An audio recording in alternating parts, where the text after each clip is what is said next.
जनवादस्यतोन्मयादितरतश्चाते सभेद्यः स्वराट् तेरे ब्रह्महृदायादिकवये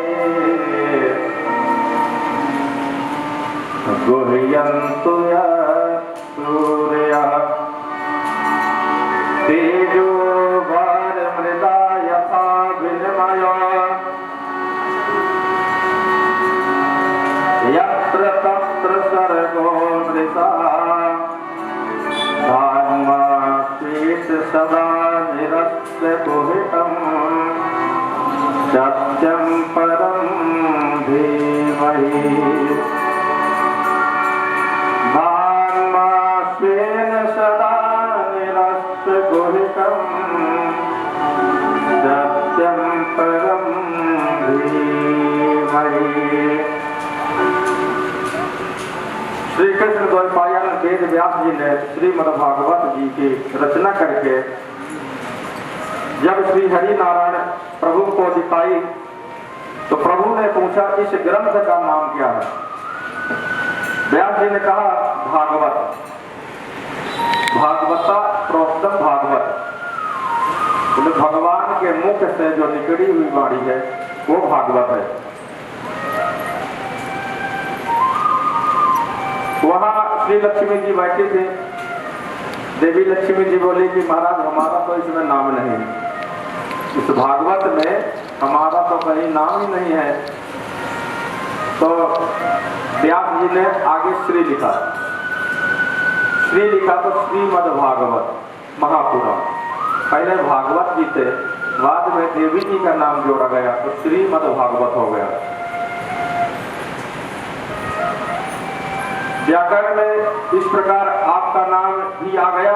लक्ष्मी जी बोली ऐसे नहीं, स्पष्ट नाम आना चाहिए हमारा। तो व्यास जी ने उसमें श्रीमद और जोड़ दिया। श्री जी का स्पष्ट नाम आ गया, इसका नाम हो गया श्रीमद्भागवत। बोले श्रीमद्भागवत महापुराण की जय। इस ग्रंथ का शुभारंभ ब्रह्म सूत्र से किया गया। व्यास जी बताना चाहते हैं कि इस ग्रंथ में हम वैदिक सूत्रों को की व्याख्या करने जा रहे हैं। श्रीमद्भागवत के मंगलाचरण की महापुरुषों ने अनेक तरह से व्याख्या की है। आइए श्रीधर स्वामी पाद जो प्रमुख टीकाकारों में जाने जाते हैं उनके अनुसार जो मूल अर्थ है तद अनुसार व्याख्या श्रवण करें। अर्थ शिवस्य यतोत यस्मात्, बोले पालन और अंत में जिसमें यह जीव हो जाता है परम सत्य परमात्मा का हम ध्यान करते हैं। जो श्रुति इस तत्व का प्रतिपादन करती है उसी को व्यास जी ने प्रतिपादन किया। संसार के सभी पदार्थों में जो अन्वित है पदार्थ परंपरा व्यतीत है, इस तरह से इसकी व्याख्या की। जिस भगवान के स्वरूप में यह त्रिगुणात्मक संसार सूर्य की किरणों जैसे है, जल की प्रतीत होती है,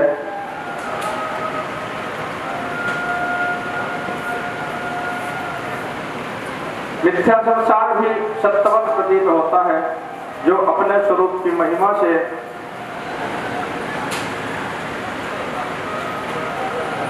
सर्वथा विरक्त, माया और माया के कारणों से जो सदा संगत रहते हैं उन पर सत्य परम पिता का हम ध्यान करते हैं।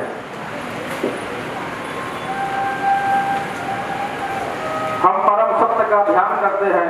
श्रीमद्भागवत को श्री कृष्ण का स्वरूप माना जाता है। सत्य का अर्थ यही श्री कृष्ण इसलिए है क्योंकि श्रीमद्भागवत में भगवान श्री कृष्ण को ही सबसे अधिक सत्य कहकर पुकारा गया है। बोले वृंदावन बिहारी लाल की जय। जय जय श्री राधे, जय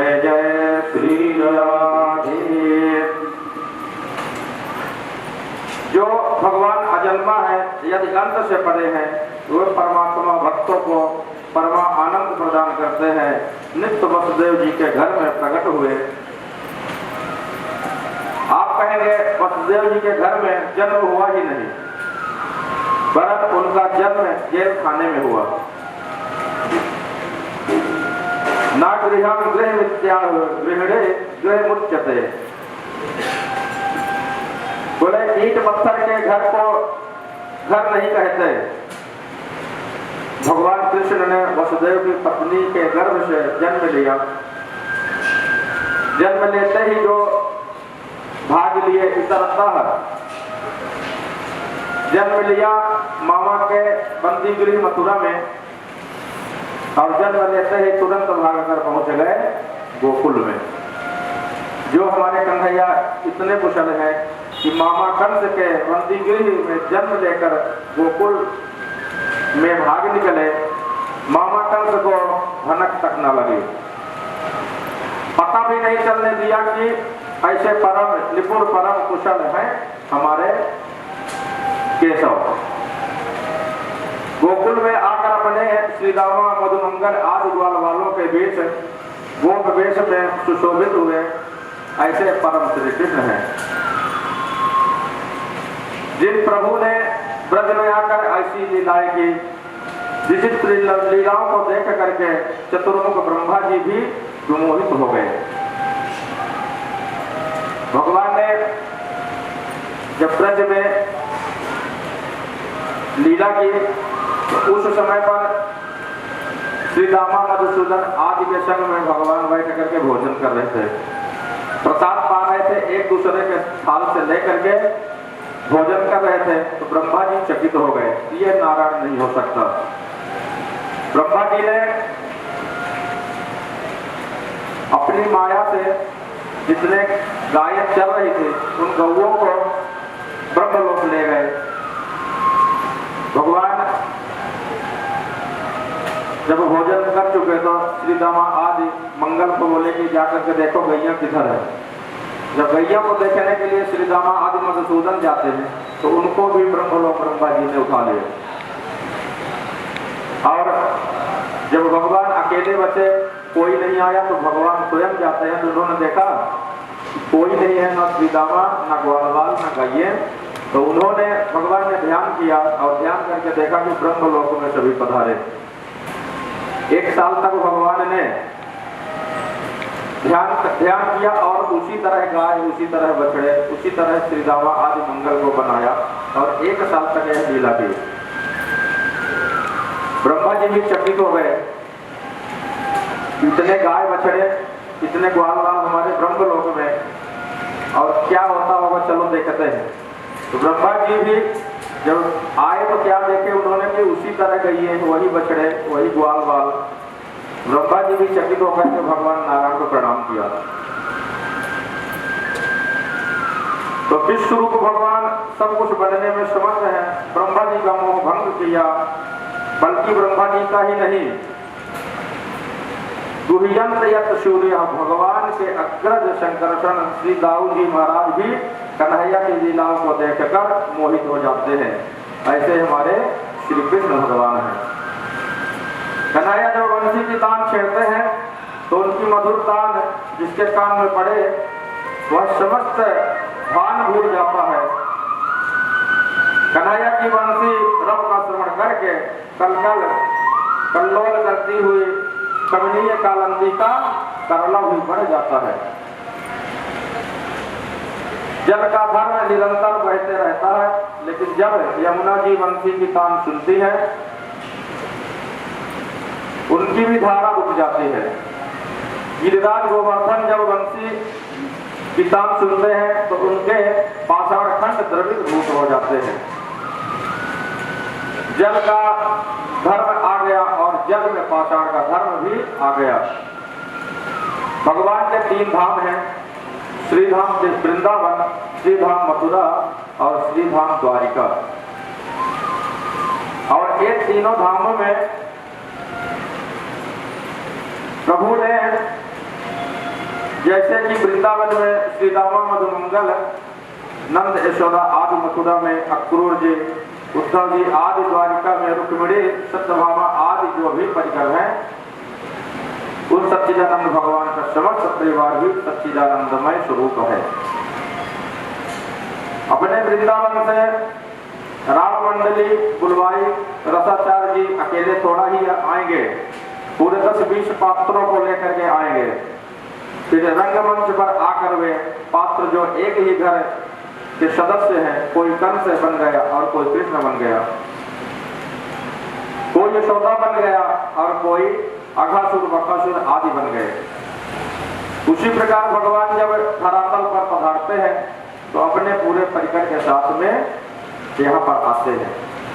तुम्हें यह भूमिका बनानी है, तुम्हें यह भूमिका निभानी है, यह सूत्रधार अभिनय करना है। जैसे रामलीला आदि कृष्ण लीला होते हैं, उसमें पात्र बनते हैं। पात्र बनने से पहले वही एकत्रित बैठते हैं, एक ही जगह रहते हैं। पात्र बनने के बाद अलग अलग होते हैं।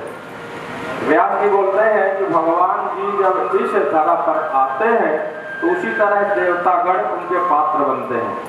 अलग अलग पात्रों से विभूषित होते हैं और यहाँ पर अपना अपना कार्य करते हैं। तो ठाकुर जी पूरे परिकर के साथ पधारते हैं। द्वारपालों से यह कहा कि तुम हमारे दुश्मन बनकर पहुंचो।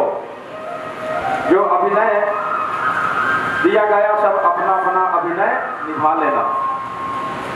मोहन अपने परिकर के साथ पधारते हैं और जिसको जो भूमिका दी जाती है वह पूरी करते हैं। भगवान के मथुरादि धामों में निवास करने वाले भक्तजनों का भगवान संसार प्रपंच समाप्त कर देते हैं। सच्चिदानंद भगवान परमेश्वर श्री कृष्णचंद्र जी का हम सब मिलकर ध्यान करते हैं। बोले वृंदावन बिहारी लाल की जय। जय जय श्री राधे। श्रीमद् भागवत का विषय क्या है? श्रीमद् भागवत सुनने का कौन अधिकारी है? श्रीमद् भागवत सुनने से क्या लाभ होता है? जिसके भीतर से मत्सर निकल गया, मत्सर और मच्छर में थोड़ा ही अंतर है। बोले मच्छर बाहर से काटता है और मत्सर शरीर के अंदर से काटता है जीव को। लेकिन बाहर के मच्छर से बचने के लिए मच्छरदानी आदि की व्यवस्था कर सकते हो, और अंदर के जो मत्सर है उसके लिए बोले हरि संकीर्तन ही है। कितना आगे निकल गया, भगवान बोलते हैं कि देखो देखो मुझसे भी कितना आगे निकल गया। जहाँ किसी का उत्कर्ष देखा, वैभव देखा, मान बढ़ाई देखी, बस भीतर का मच्छर हमें काटने लगता है। इसे कहते हैं मत्सर, जो बड़े बड़े महापुरुषों को भी नहीं छोड़ती। तो श्री भट्ट स्वामी पाद व्याख्या करते हैं, भागवत सुनने का पात्र कौन है? जो निर्मत्सर हो गया हो, जिसके हृदय में मत्सर चला गया हो, किसी की मान बढ़ाई, धन वैभव प्रतिष्ठा आदि देख करके आपका मन प्रसन्न होने लगे कि इसके ऊपर भगवान की कैसी कृपा हुई है। भगवान ऐसी कृपा सब पर करें, ऐसा भाव आपके हृदय में आवे तो समझिए कि आप श्रीमद् भागवत के सुनने के अधिकारी हैं। पड़ोसी के घर में उजाला क्यों हो रहा है? सुख से दुखी है, हमारे घर अंधेरा क्यों है? यह कष्ट है। पर पड़ोसी के घर में उजाला क्यों है? इससे हम दुखी हैं। अच्छा महाराज, हम पात्र बढ़िया बनाए और परम धर्म के निरूपण करने वाले भागवत का श्रवण करें, जब उससे क्या फायदा होगा तो व्यास जी उसके लाभ बताते हैं। पुनः अत्र शब्द का प्रयोग करते हैं। इस श्रीमद् भागवत में वास्तव वस्तु का बोध कराया गया है। वास्तव में वस्तु किसे कहते हैं? वास्तविक च माया वास्तवम, जगत, जीव जगत और माया तीनों को वास्तव नाम से जाना जाता है। तो भगवान के भागवत के श्रवण करने से जीव जगत और माया का बोध हो जाता है, जीव का कल्याण हो जाता है, वह संसार के दैविक भौतिक आदि तापों से मुक्त हो जाता है। भागवत का मुख्य हेतु क्या है? जो जीव को अपने स्वरूप का बोध हो गए, तापत्रय से विमुक्त होकर परमानंद को प्राप्त करे, यही भागवत का प्रयोजन होता है, यही उद्देश्य होता है। अब व्यास जी महाराज दावा करते हुए कहते हैं कि और अन्य साधनों से तुम्हें परमात्मा मिलते हैं, तो साधन करते करते किसी काल में जाकर के तुम्हें भागवत का साक्षात्कार होगा, भगवान के दिव्य आनंद की अनुभूति होगी।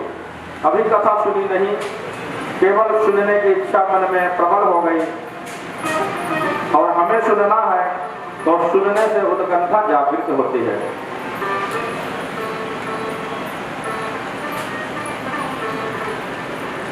इस तरह से सुनने की उत्कंठा ही परमात्मा के हृदय में आकर अवरुद्ध हो जाते हैं। व्यास जी के शब्दों पर ध्यान दें, यह नहीं कहा कि भागवत हृदय में विराजमान हो जाते हैं, शीघ्र ही भगवान हृदय में अवरुद्ध हो जाते हैं। अभिप्राय है कि भगवान आने के बाद भावना भी चाहे तो भाग नहीं सकती। कहीं द्वार बंद कर दिया जाए कि ऐसा नियम है कि कथा संपन्न होगी तब आवे, तब द्वार खुलेंगे, विराजमान नहीं कहा जाएगा, अवरुद्ध कहा जाएगा। तो नियम मालूम नहीं था, अब तो फंस गए। कथा श्रवण करने के लिए हम आते हैं और बाहर जो आ गए तो आ गए, और बाहर का दरवाजा बंद कर दो। अब कथा जब तक संपन्न नहीं होगी तब तक आप किसी को जाना नहीं है, तो उसको बोलते हैं अवरुद्ध। हम तो आगे फंस गए, अवरुद्ध हो गए।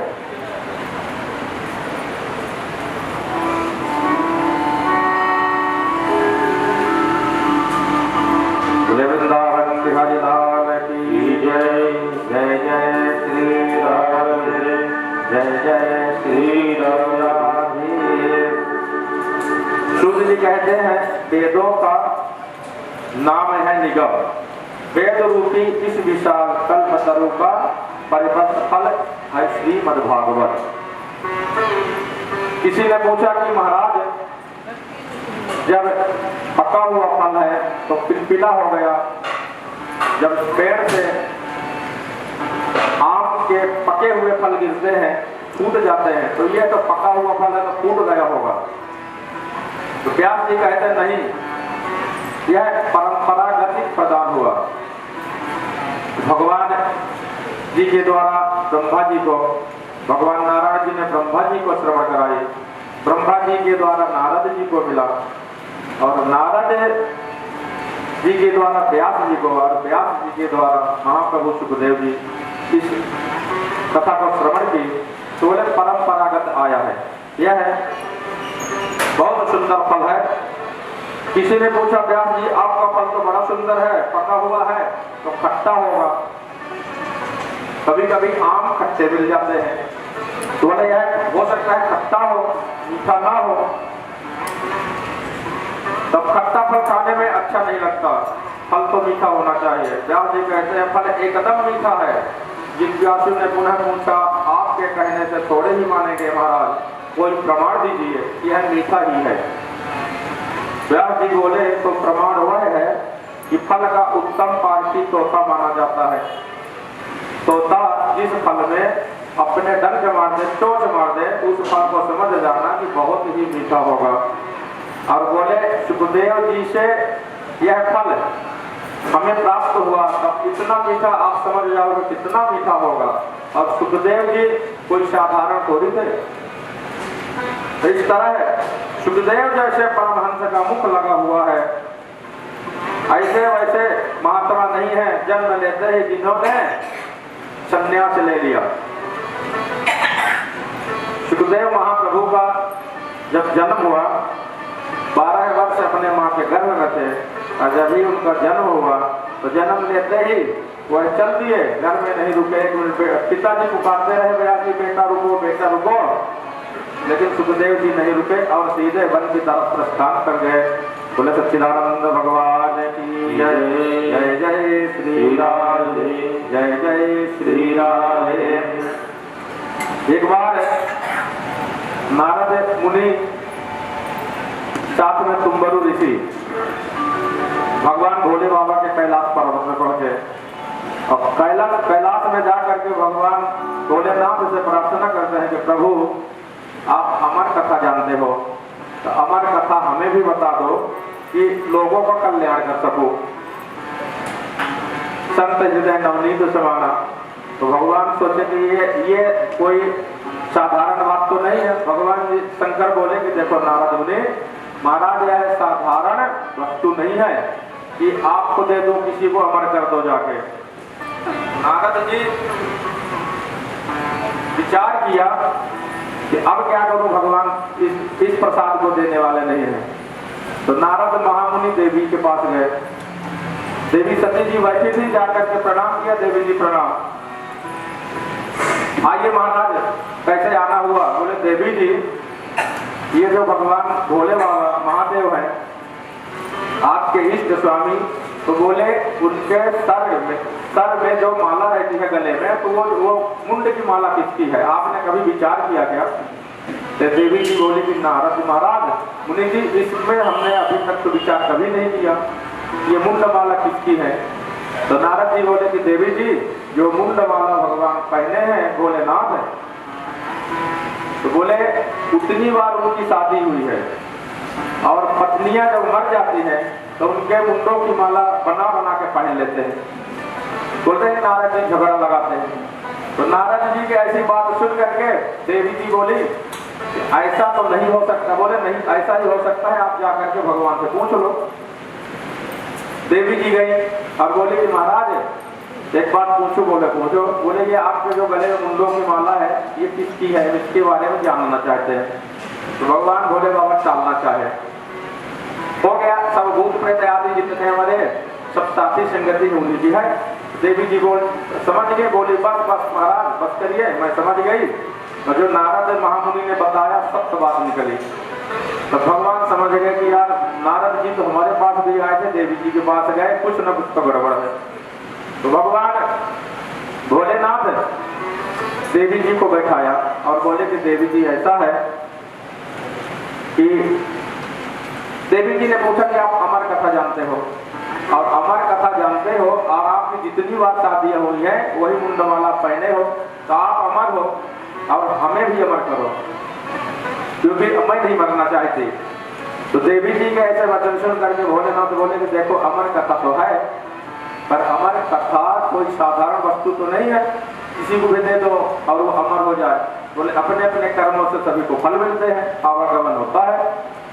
तो देवी जी ने जब हट किया तो भगवान बोले कि देखो कोई ऐसी जगह होनी चाहिए जहाँ पे जीव जंतु चराचर आदि कोई भी ना हो, न मनुष्य हो, न दानव हो, न जीव हो, न जंतु हो, कि इस कथा को कोई ना सुन सके। भगवान भोलेनाथ देवी जी को लेकर साथ में चल दिए और गुफा दिखाई दी। कौन गुफा? जो अमरनाथ आप जाते हो, अमरनाथ की जो गुफा है हम जाते हैं ना, अमरनाथ उसका नाम ही है, वहाँ जाना चाहिए। जिसने अभी तक नहीं गया एक बार जरूर जाओ। और बुढ़ापे का इंतजार मत करना कि सब सारे काम हो जाए तो फिर बुढ़ापे में आराम से धाम करेंगे। बुढ़ापे में फिर घुटनों में दर्द हो गए, सीढ़ियाँ नहीं चढ़ पाओगे, अपच हो जाएगा। तो इसके लिए सारे काम तंदुरुस्ती में होते हैं, जब शरीर में किसी तरह का विकार न हो। तो भोलेनाथ अमर गुफा में गए और देवी जी को बोला कि देवी जी ये गुफा अच्छी लग रही है, यहाँ पर सुनसान है, हो सकता है देखते हैं कौन है। तो अपने डमरू बजाया, तो डमरू बजाने से जो पक्षी जीव जंतु थे सब भाग गए, उड़ गए पक्षी और जीव जंतु भाग गए। भोलेनाथ ने ध्यान किया, ध्यान करके देखा कि कोई नहीं है उस गुफा में, अब कोई नहीं है। तो देवी जी को बैठा लिया और बोले देवी जी मैं ध्यान मग्न होकर के तुम्हें कथा सुनाऊंगा और उस समय हुंकार भरते रहना ताकि हमें मालूम पड़े कि तुम कथा सुन रही हो। भोलेनाथ ध्यान मग्न हो गए और मग्न होकर के आंख बंद करके ध्यान मग्न होकर के कथा को प्रारंभ कर दिया। देवी जी हुंकार भरने लगी। कथा थोड़ी आगे बढ़ी तो देवी जी हूँ करते करते कथा दूर तक निकली तो देवी जी को निद्रा जी आ गई। जो साधन होता है ना, पूजन में बैठे हो कदम कथा में संगीत की व्यवस्था की गई, इसके लिए की जाती है कि बीच में हरि संकीर्तन कर लो, निद्रा जी चली जाए। तो देवी जी कथा सुन रही है, निद्रा आ गई। अब क्या हुआ कि जब भोलेनाथ ने डमरू बजाया था ध्यान करके कि कोई है तो नहीं, तो उस समय सुखदेव जी के माता पिता रहते थे।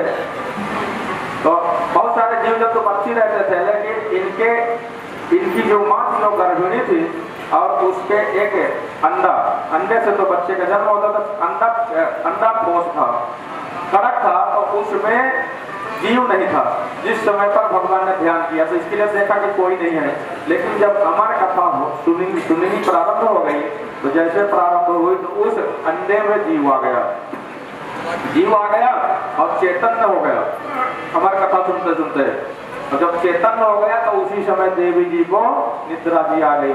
ये सुखदेव महाराज हुंकार भरने लगे। जैसे देवी जी पहले तो देखा कि हुंकार भरने देवी जी, सुखदेव जी देखे कि अब कथा में हुंकार बंद हो गई तो कुछ क्षण तो उन्होंने इंतजार किया और जब देखा देवी जी को निद्रा आ गई तो सुखदेव महाप्रभु ने उसी समय उसी तरह हुंकार भरना शुरू कर दिया, प्रारंभ किया। कथा बहुत दूर तक निकल गई, कथा समापन की ओर थी, तभी देवी जी की निद्रा खुली अचानक।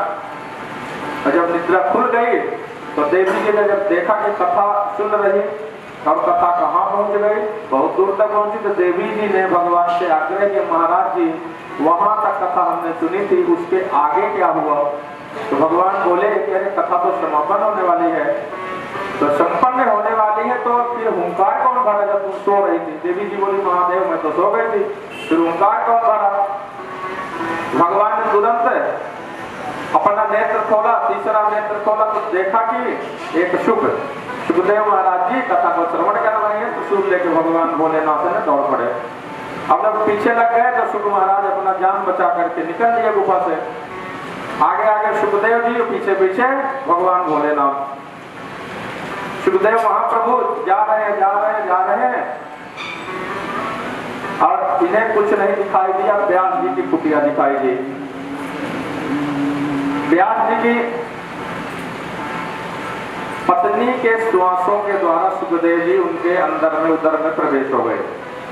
और जब प्रवेश हो गए तो पीछे से शंकर जी पहुंचे। भगवान बोले व्यास जी ने शंकर जी को आते देखा, प्रणाम किया, आइए महादेव आइए, कैसे आना हुआ?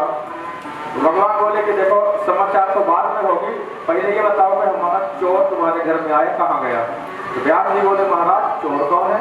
बोले हमारी अमर कथा को चुरा करके आपके घर में आया है। व्यास जी ने ध्यान किया तो देखा कि उनकी पत्नी के गर्भ में सुखदेव महाप्रभु बैठे हैं। तो भगवान वहीं पर बैठे गए। शंकर जी इंतजार करने लगे कि जब ये निकलेंगे तभी मारूंगा। तो व्यास जी ने हाथ जोड़ करके प्रणाम किया भगवान भोलेनाथ को कि प्रभु अब आप उनको नहीं मार सकते। क्यों? क्योंकि उन्होंने अमर कथा सुन ली और आप ही बोलते हो कि अमर कथा सुनने वाला अमर हो जाता है। जब उन्होंने अमर कथा ही सुन ली तो आप कैसे मार सकते हो महादेव? तो भगवान भोलेनाथ वहां से पुनः रिटर्न आए। जब उन्होंने लौट करके आए अपने देवी जी को लिए पुनः कैलाश पर्वत में गए। अब सुखदेव महाप्रभु माँ के गर्भ में पलते रहे और जब माँ को तकलीफ हुआ, 12 वर्ष बीत गए, तो भगवान नारायण का दर्शन हुआ। भगवान व्यास जी ने भगवान नारायण को प्रार्थना की कि प्रभु अब आप ही कुछ करो। तो भगवान ही जाकर के चतुर्भुज रूप में सुखदेव महाप्रभु को उपदेश दिया, उनको दर्शन दिया। सुखदेव जी बोले महाराज, बोले जैसे जन्म होने के बाद हमें माया मृत्यु लोग सताएगी तो इसके लिए मैं बाहर नहीं निकलूंगा, यही भजन करूंगा। तो भगवान ने बोला कि नहीं। सुखदेव महाप्रभु को व्यास जी ने भी विनती की कि अरे बेटा अब बाहर निकलो, माँ को तुम्हारे बहुत तकलीफ है। तब सुखदेव महाप्रभु माँ के गर्भ से बाहर निकले और जैसे बाहर निकले सर्वांग सुंदर वाला, तो व्यास जी ये बाहर निकले माँ के गर्भ से और तुरंत इन्होंने जंगल की तरफ चल दिए, वन की तरफ प्रस्थान कर लिए। और व्यास महाप्रभु बोल रहे बेटा रुको, बेटा रुको। बेटा की मुंह में बोल रहे बेटा रुको, बेटा रुको। लेकिन बेटा बोला अब मैं किस जगह रुकने वाला नहीं हो, ये मृत्यु लोक की माया हमें सताएगी। और वही सुखदेव जी जाकर के तपस्या करने लगे। बोले वृंदावन बिहारी लाल की जय। जय जय श्री राम, जय जय श्री राम।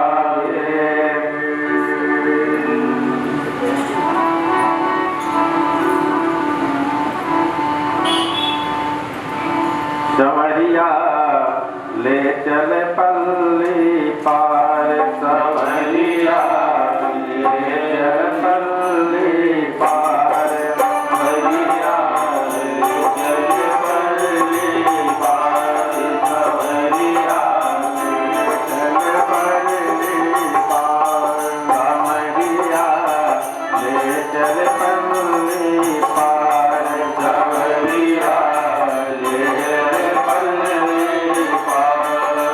जहाँ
तेरी आस लगावे खाऊं, तेरी आस लगावे खाऊं, अपना हाथ लुटावे खाऊं, अपना हाथ लुटावे खाऊं, मेरे प्रीतम मेरे माझी, मेरे प्रीतम मेरे माझी, मेरे प्रीतम मेरे माझी, मेरे प्रीतम मेरे माझी, हरि लो तेरा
कोई बरस रहा है, पीठी पर कोई बरस रहा है, हरि बेचारा तरस रहा है, हरि बेचारा तरस रहा है, बहुत हुई रहे हरि दया में, बहुत हुई अब हरि दया में, छोड़ो नाम के भाग कमरिया,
नैमिषारण्य की पावन भूमि में सोना के आदि 88,000 महात्माओं का 1,000 वर्ष का सत्संग चल रहा था, जहाँ एक निमिष का महत्व हो वह नैमिषारण्य। जिस भूमि में जाकर इस चंचल मन को शांति मिले वही होता है नैमिषारण्य में। ब्रह्मा जी का भेजा चक्र ही गिरा था, इसीलिए चक्र तीर्थ बना और यही नैमिषारण्य यही कहलाया। परंतु हमारा भी मनश्चक्र चलकर जहाँ शांत हो जाए वही भगवान के कथा की सबसे पावन भूमि मानी जाती है। मन का निग्रह करना इतना सरल नहीं, पर भगवान के चरित्र इतने मधुर हैं कि हठात जीव के मन को भी बड़ी सरलता से खींच लेता है। इसलिए हमारे कन्हैया 3 जगह से टेढ़े हैं। सूत जी से शौनक आदि ऋषियों ने 6 प्रश्न किए। महाराज, प्राणी मात्र का कल्याण कैसे हो? शास्त्र बहुत है, लेकिन मनुष्य के पास समय कम है, इसलिए समस्त शास्त्रों का सार क्या है? भगवान यदि सर्वसमर्थ जगदीश्वर है तो वह अवतार क्यों लेते हैं? जिनके संकल्प से संसार का सृजन हो सकता है, तो क्या उनके संकल्प से विनाश नहीं हो सकता? यदि उनकी इच्छा मात्र से शत्रुओं का संहार हो सकता है, तो उन्हें अवतार क्यों लेना पड़ता है? और क्या आवश्यकता पड़ गई उस परमात्मा का जन्म लेने के लिए? चौथा प्रश्न पूछा कि यदि भगवान ने अवतार लिए तो भगवान के कितने अवतार हुए? कहां कहां किस तरह से प्रभु के अवतार हुए? जीवन का परम लक्ष्य क्या है? और 6वां प्रश्न पूछा, भगवान धर्म की स्थापना के लिए आते हैं, पर जब भगवान लीला संपन्न करके चले जाते हैं तो फिर धर्म किसकी शरण में जाता है, कहाँ जाता है, क्या होता है? इस बारे में प्रभु आप हमें बतलाइए। किम श्रेयः शास्त्रः सारः व्यापार प्रयोजनम किम कर्म केवलपालस्य धर्मः कं शरणं गतः।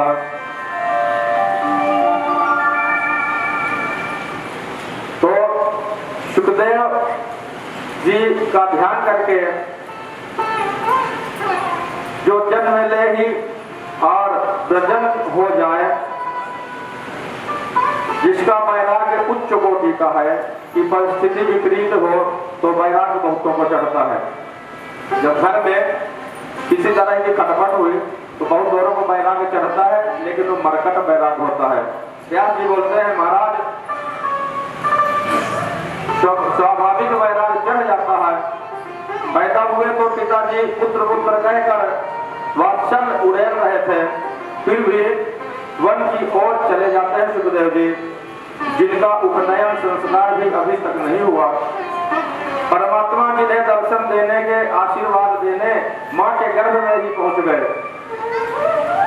बेटा, तुझे मेरी माया प्रभावित नहीं करेगी, तू निश्चित होकर जा। तभी माँ के गर्भ से बाहर सुखदेव महाराज निकले। जीव को माँ के गर्भ में ज्ञान तो सब रहता है, पर कौन है, क्या है? जहाँ माँ के गर्भ से बाहर आया, माया लपेट लेती है और सारा ज्ञान भूल जाता है। जैसे निर्मल जल की धारा धरती का स्पर्श करते ही मलिन हो जाती है, ऐसे ही जीव जन्म लेते ही माया में मलिन हो जाता है। वर्षा का पानी निर्मल होता है, कितने सुंदर निर्मल बूंद होते हैं, लेकिन जमीन में गिरते ही धूमिल हो जाते हैं। तो इसलिए सुखदेव जी माँ के गर्भ से बाहर ही नहीं निकल रहे थे जब तक प्रभु ने आशीर्वाद उनको नहीं दिया। जो माधव का दास बन गया, माया उसकी दासी बन जाती है। माया उसका कुछ नहीं बिगाड़ सकती। माया में जो नाच रहा है वह जीवात्मा, और माया के बीच रहकर भी जो निर्लिप्त हो जाए वह महात्मा। तो माया को भी जो अपने इशारे पर नचाने वाला होता है वह होता है परमात्मा। तो महाराज सुखदेव महात्मा है। विरह से कातर श्री कृष्ण द्वैपायन व्यास जी महाराज पुत्र पुत्र पुकारते जा रहे थे। जब जोर जोर से कहते हैं बेटा, तो जंगल के वृक्षों से भी ध्वनि निकलती थी, बेटा बेटा। ऐसा लग रहा था कि जैसे व्यास जी के विरह को देख करके जंगल के वृक्ष लता पत्ते आज भी बेटा बेटा पुकार रहे हैं। सर्वभूत हृदय सम्राट श्री सुखदेव जी के पाद पद्मों में हम सब मिलकर प्रणाम करते हैं। बोले सुखदेव भगवान की जय। जिन सुखदेव जी महाराज ने समस्त श्रुतियों का मंथन करके एक सार रूप निकाल लिया, समस्त श्रुतियों का मंथन करके अध्यात्म का एक दीप प्रज्वलित कर दिया, जो साधक अज्ञान के अंधकार से भटकते हुए रास्ता ढूंढ रहे हैं, दिखाई कुछ नहीं पड़ रहा था, उस मार्ग को दिखाने वाले सुखदेव महाप्रभु भागवत का अवतार हुआ। सुंदर दीपक प्रज्वलित कर दिया, अंधकार में भटके हुए जीवों पर करुणा करके ही संसारियों पर अनुग्रह किया। उन्होंने एक दीप जलाया। ऐसे व्यास पुत्र सुखदेव जी के पाद पद्मों में हम सब मिल करके बारंबार प्रणाम करते हैं। भगवान नर नारायण तथा भगवती सरस्वती एवं व्यास जी का स्मरण करते ही व्यास जी के शास्त्रों का वर्णन करना चाहिए। बोले भागवत भगवान की जय। ऋषियों, तुमने जो प्रश्न किया वह अपने लिए नहीं, लोक मंगल के लिए किया। ऋषियों, तुमने सुंदर प्रश्न किए, अब ध्यान से सुनो। जीव मात्र का परम धर्म क्या है? प्राणी मात्र का परम धर्म एक ही है, भगवान के चरणों में प्रेम करना, परंतु वह भगवान का प्रेम जैसा होवे। भगवान से प्रेम तो हम सब करते हैं, परंतु कब करते हैं? जब कोई काम पड़ता है, हे भगवान हमारा ये काम कर देना, वो काम कर देना, तभी हमारी प्रीत भगवान से ज्यादा होती है। तो निष्काम होने के साथ साथ निष्कपट भी होना चाहिए। भक्ति के दो विशेषण हैं, भक्ति में कोई कामना नहीं होनी चाहिए और भगवान याद आवे ऐसा, दुख में याद आवे ऐसा भी नहीं होना चाहिए। भगवान को हमेशा याद करना चाहिए। प्रतिक्षण स्वाभाविक भगवान से प्रीति होवे। जैसे माँ का पुत्र स्वाभाविक प्रेम करता है और माँ पुत्र के प्रति प्रेम करती है, उसी तरह भगवान से हमारा निरंतर प्रेम होना चाहिए। चाहे वह घर में रहे या परदेश चला जाए, माँ तो उसे किसी न किसी समय जरूर याद करती रहती है। तो जैसे नव विवाहिता जोड़ा विवाह हुआ और पत्नी घर आई और पति परदेश गया। पति परदेश कमाने के लिए गया और पत्नी जैसे निरंतर पति का ध्यान करती रहती है, बोले भगवान का ध्यान हमें उस तरह करना चाहिए। भगवान उसी प्रिया स्वाभाविक चिंतन करती रहती है हमेशा। सूत जी कहते हैं कि सूर्योदय होने पर कमल क्यों खिलता है, चंद्रोदय होने पर कुमुदियां क्यों विकसित होती है? इसका कोई जवाब नहीं है, उनका स्वाभाविक प्रेम है। तो एक जैसे सहज प्रीति इनमें होती है, ऐसी प्रभु के प्रति प्रीति हमारी सहज होनी चाहिए। बोले सच्चिदानंद भगवान की जय। जय जय श्री राधे, जय जय श्री राधे।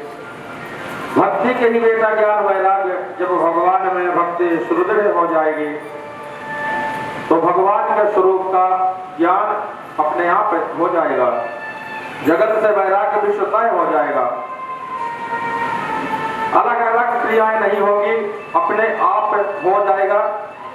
मीरा जी का चिंतन गिरधर गोपाल में ऐसा चिपक गया कि मीरा जी को फिर घर बार छोड़ना पड़ा। घर अपने आप ही छूट गया। घर में रह रही तो कृष्ण दीवानी होकर के नाच रही थी, घर से निकली तो कृष्ण दीवानी होकर के प्रेम कर रही थी, नाच रही थी। उनके लिए तो घर के बंधन ही विघ्न बनने लगे। वह घर में रहे तो वैराग्य और बाहर चली जाए तो क्या फर्क पड़े। तो अपने आप ही छूट जाता है। कहाँ कितना बड़ा वैभव, कितनी संपन्नता राज घराने की होते हुए अपने आप भगवान के स्वरूप का ऐसा बोध हुआ कि जगत से उनको वैराग्य हो गया और कुछ करना नहीं पड़ा। अपने आप ही भगवान नारायण का ध्यान करने लगी। जो संसार में आसक्ति है वह अपने आप छूट जाएगी। जब भगवत प्रेम जाग जाएगा तब अरे भाई कन्या का जन्म होता है, माँ बाप के यहाँ लालन पालन होता है, तो माँ बाप से कन्या की प्रीति कितनी होती है, माँ बाप के प्रति कितना प्रेम उस पुत्री के मन में रहता है। कोई पूछे बेटी तुम्हारा घर कौन सा है, तुरंत दिखाएगी यह हमारा मकान है, ये हमारे पिताजी है, ये हमारे भ्राता है, ये हमारी गाड़ी है, ये बंगला है। और जब उसी कन्या का विवाह हो जाता है, विवाह होने के बाद कन्या ससुराल में जाती है, ससुराल के प्रति उसकी प्रीति लग जाती है। तो ससुराल से जब आएगी कन्या, एक बार, दो बार, चार बार महीने आती जाती है, तो लोग पूछेंगे बेटी कैसी हो, तब उसके प्रीति ससुराल में भी हो जाती है पति के प्रति। तो उसी तरह भगवान के प्रति हमारी प्रीति होना चाहिए। सब कुछ बदल जाता है। ये बंगला, ये गाड़ी, ये मेरे पतिदेव, ये मेरा बेटा, मेरा परिवार, मेरा मायका बदल गया, सब कुछ बदल गया। वही सब कुछ था, आज यही सब कुछ हो गया। मायके में माता बुला भी ली, किसी आयोजन में तो बेटी आती है और बाद में बोलते हैं कि माँ अब हमारा घर बार देखना है, हमें अपने घर जाने दो। तो इस तरह से व्यास जी बोलते हैं कि घर में कोई नहीं है, बच्चे की पढ़ाई खराब हो रही है, बहुत सारे काम पड़े हैं, ज्यादा दिन नहीं रुक सकते, अपने ससुराल के लिए भागती है क्योंकि अब उसे सारे काम पड़े हैं और ज्यादा दिन नहीं रुक सकते। तुरंत अपने ससुराल के लिए भागने लगती है क्योंकि अब उसे महसूस हो गया कि यह मेरा घर नहीं है, यह सब कुछ बदल गया। बोले इसी तरह भगवान के प्रति हमारी प्रीति होनी चाहिए। जब तक यह संसार है तब तक इसी को हम अपना समझते रहते हैं, परंतु कोई सदगुरु की कृपा दृष्टि हो जाए, पाणी ग्रहण हो जाए, परम पति के साथ हो जाए, तो अपने वास्तविक घर की समझ हमें आ जाती है। ये संसार हमारा इसी तरह है। राज जी कहते हैं महाराज जब परमात्मा रूपी पति को पहचान कर जीवात्मा का उसके साथ ठीक ठीक संबंध हो जाए तो ये संसार अपने आप छूट जाएगा। इसलिए हम जितने भी धर्मानुष्ठान करते हैं उन सब का एक ही फल है, भगवान से प्रेम हो। बड़े बड़े अनुष्ठान करके पुरुष चरण कर रहे हैं, महापुरुषों का सत्कार करें, भगवान से प्रीति हो और फिर भी कोरा अपना जीवन ना हो। इस तरह भगवान के प्रति हमेशा हमारी प्रीति होनी चाहिए। बोले वृंदावन बिहारी जय जय जय श्री राधे, जय जय श्री राधे। उस परम तत्व का विविध रूपों से अवतार कैसे होता है, और यहाँ सूर्य जी ने 24 अवतारों का निरूपण किया जिनकी चर्चा आगे की जाएगी, विस्तार से की जाएगी। शौनक जी ने पूछा महाराज इस भागवत का आप हमें उपदेश दे रहे हैं, इस भागवत की रचना किसने की, कब की और कहाँ की, क्यों की, मैं सुनना चाहता हूँ। सूत जी कहते हैं ऋषियों जिस समय द्वापर के अंत में भगवान के कला अवतार श्री कृष्णद्वैपायन वेद व्यास जी का प्रकट हुआ, तब अपनी दिव्य दृष्टि से त्रिकाल दृष्टा व्यास जी महाराज ने भविष्य पर दृष्टिपात करते देखा तो घोर कनिकाल के कल्पित प्राणियों को देख करके चित्त अशांत हो गया। जीवों का कल्याण कैसे होगा? कलिकाल में लोगों की बुद्धि भ्रष्ट हो जाती है, मंद हो जाती है। तो कोई बुद्धिहीन व्यक्ति हो पर यदि भाग्यशाली हो तो काम चल जाएगा, भाग्यहीन व्यक्ति हो पर यदि बुद्धि हो तो भी बुद्धि के बल पर अपना निर्वाह कर लेगा, पर बुद्धि और भाग्य दोनों ही मंद पड़े हों तो ऐसे जीवों का कल्याण कैसे होगा? इसलिए व्यास जी महाराज ने उन सब का ध्यान रखते हुए वेद के 4 विभाग कर दिए, ऋग्वेद, यजुर्वेद, सामवेद तथा अथर्ववेद। इस पर उनके चित्त को फिर भी शांति नहीं हुई, तो क्योंकि वेदों में ज्ञान का भंडार तो बहुत भरा पड़ा है, पर वेद के ज्ञान को समझने वाला कोई नहीं है। तो महाराज वेद की भाषा जटिल है, उसे और सरल करने के लिए पंचम वेद महाभारत की रचना व्यास जी ने कर दी। बोले व्यास जी महाराज की जय। जिनकी गति वैदिक ज्ञान में हो वह महाभारत का स्वाध्याय करके दैहिक दैविक प्राप्त कर सकेंगे और तापों से मुक्त हो जाएंगे। इसलिए महाभारत की रचना हुई, परंतु फिर भी मन को संतोष नहीं हुआ, तब पुराणों की रचना प्रारंभ की। एक एक करके 17 पुराण लिख डाले। व्यास जी महाराज का मन अभी भी असंतुष्ट रहा, संतुष्ट नहीं हुआ। सोच रहे थे कि अब क्या किया जाए कि अचानक उनके कान में एक ध्वनि सुनाई दी, श्रीमन नारायण नारायण नारायण श्रीमन नारायण नारायण नारायण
श्रीमन नारायण नारायण नारायण श्रीमन नारायण नारायण देवर्षि नारद जी अपनी बीड़ा पर गोविंद के गुणगान गाते हुए व्यास जी के सम्मुख प्रकट हो गए।